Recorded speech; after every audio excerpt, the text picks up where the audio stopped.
வணக்கம் நண்பர்களே. இன்றைக்கி என் தோட்டத்தில் இருக்கிற கீரைகளை தான் பார்க்க போகிறோம். இது தண்டு கீரை. இந்த சீட்ஸ் எல்லாம் நான் இந்தியா பஜாரில் வாங்கினேன்.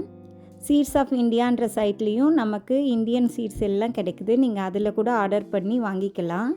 இந்த தண்டு கீரையை தான் அமர்நாத் கீரைன்னு சொல்லுவாங்க.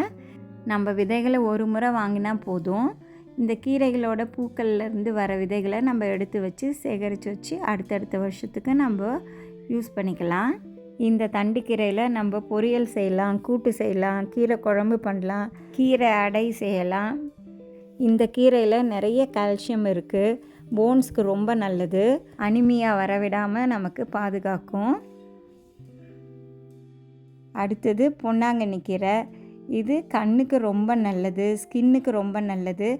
இதை நம்ம காய்கறி பெட்டில் வச்சிட்டோன்னா ஃபுல்லாக பரவிடும். அதனால் எப்பயுமே பிக்கும் போது இந்த மாதிரி வேரோடு பிச்சு எடுத்துருங்க கொஞ்சம் கொஞ்சம்.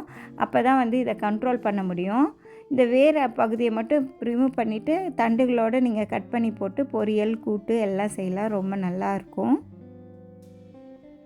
இது சக்கரவர்த்தி கீரை. இது சுகருக்கு ரொம்ப நல்லது.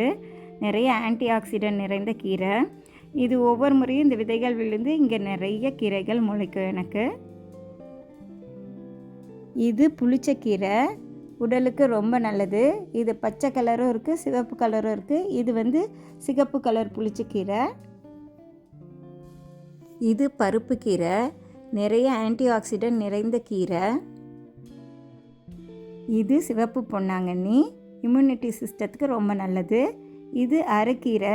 இந்த அரைக்கீரை விதை என்கிட்ட இல்லை. ஆனால் நம்ம போட்ட விதைகளில் எதுலேயோ இருந்து எனக்கு இந்த அரைக்கீரை முளைச்சிருக்கு.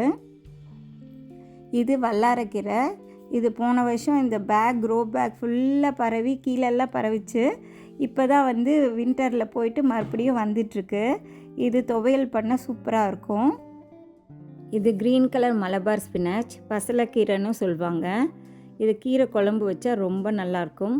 உடலுக்கும் ரொம்ப நல்லது. இது சிறுகீரை. இது குழம்பு வைக்கிறதுக்கும் கீரை அடை செய்கிறதுக்கும் ரொம்ப நல்லாயிருக்கும். இந்த தண்டு கீரை தனியாக வந்துட்டுருக்கு. இதிலேருந்து விதைகள் எடுத்து வைக்கலான்ட்டு விட்டுருக்கேன். இது ரெட் கலர் மலபார் ஸ்பினாச். ஒவ்வொரு வருஷமும் அதிலேருந்து விதைகள் விழுந்து நமக்கு நிறைய செடிகள் வரும். அதனால் நம்ம இந்த விதைகளில் சேகரித்து வைக்கணும்னு அவசியம் இல்லை. இது முடக்கத்தான் கீரை. எலும்புகளுக்கு ரொம்ப நல்லது.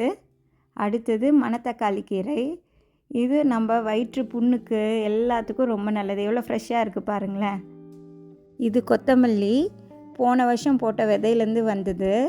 நம்ம கொத்தமல்லி இல்லாமல் நம்மளோட சமையல் கம்ப்ளீட்டே ஆகாது இல்லையா? இது டைஜஸ்டிவ் சிஸ்டமுக்கு ரொம்ப நல்லது. அடுத்தது புதினா. இந்த செடிகள் இப்போ தான் உள்ளேருந்து வந்துட்டுருக்கு. எல்லாம் மலிச்சு போட்டு மூடி வச்சுருந்தோம். இது கோவக்காய் கீரை. இந்த இலைகளை பறித்து நம்ம கீரை குழம்பு வைக்கலாம். சுகருக்கு ரொம்ப நல்லது.